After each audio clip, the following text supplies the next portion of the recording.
Alors, bonjour à vous tous, citoyens et citoyennes. C'est encore une fois un plaisir pour moi, au lendemain de l'Assemblée du Conseil, qui s'est tenue hier soir, le mardi 7 avril, de vous donner quelques informations concernant les décisions qui ont été prises. Et avant de débuter, je voudrais remercier encore une fois l'ensemble des bénévoles ainsi que notre personnel pour la distribution des petits bacs pour notre programme de compostage. Alors, ça a été extrêmement apprécié, votre contribution, particulièrement les gens du club horticole ainsi que de nombreux autres bénévoles. Encore une fois, merci. Alors, voici les grands faits de notre Assemblée du 7 avril.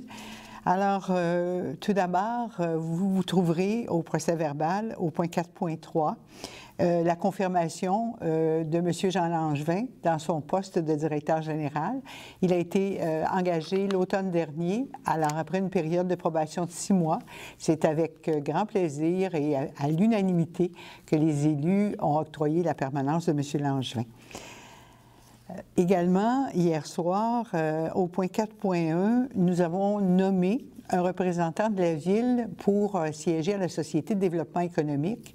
Alors, ce représentant, M. Pierre Dicilio, s'ajoute à Mme Annie Perrault et à moi-même, qui représentons la Ville de Bromont au sein de cet organisme sans but lucratif dont la mission est le développement économique, particulièrement le développement du parc scientifique. Vous serez certainement intéressés au point 6.1.1. Nous avons approprié un montant de l'excédent budgétaire, un montant de 20 000 $ pour réaliser un des objectifs qui était de sonder les citoyens sur les orientations de la Ville, et ce, dans le cadre du 50e de la Ville de Bromont.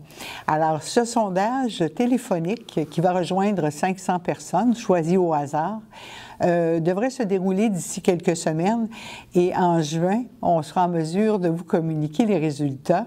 Ce sera un beau portrait de notre population, de notre territoire, là, à l'occasion justement des 50 ans de la Ville. Vous trouverez aussi au point 6.4.5 une contribution financière à la programmation du théâtre Juste pour rire de Bromont.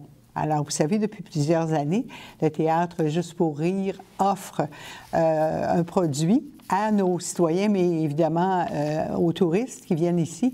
Et la Ville contribue par l'achat d'un nombre de billets qui est ensuite revendu à nos citoyens à 45 % du coût normal du billet.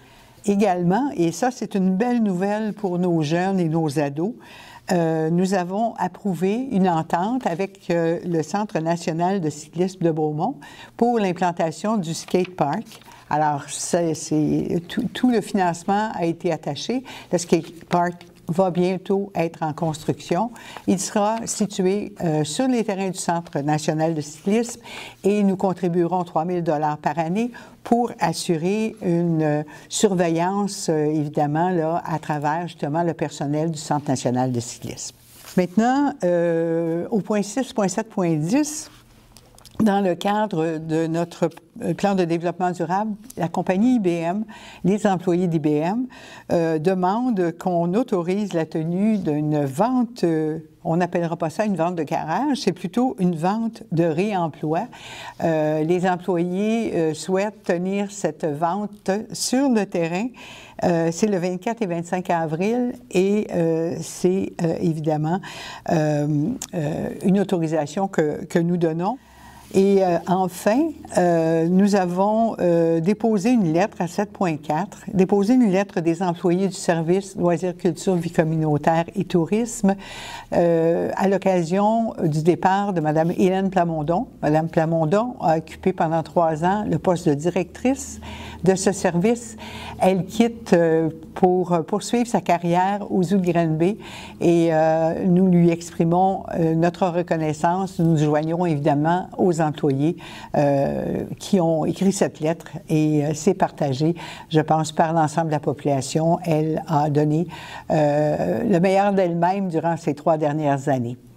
Alors, je vous invite à allez lire le procès-verbal de notre Assemblée. Je vous invite à nous appeler, à nous envoyer un courriel lorsqu'on est à l'épicerie ou lors d'un événement. N'hésitez pas à venir nous voir, nous les élus, moi particulièrement. C'est toujours un plaisir. Et encore une fois, je vous donne rendez-vous pour les grands faits de la prochaine Assemblée qui se déroulera le premier lundi de mai prochain. Au plaisir!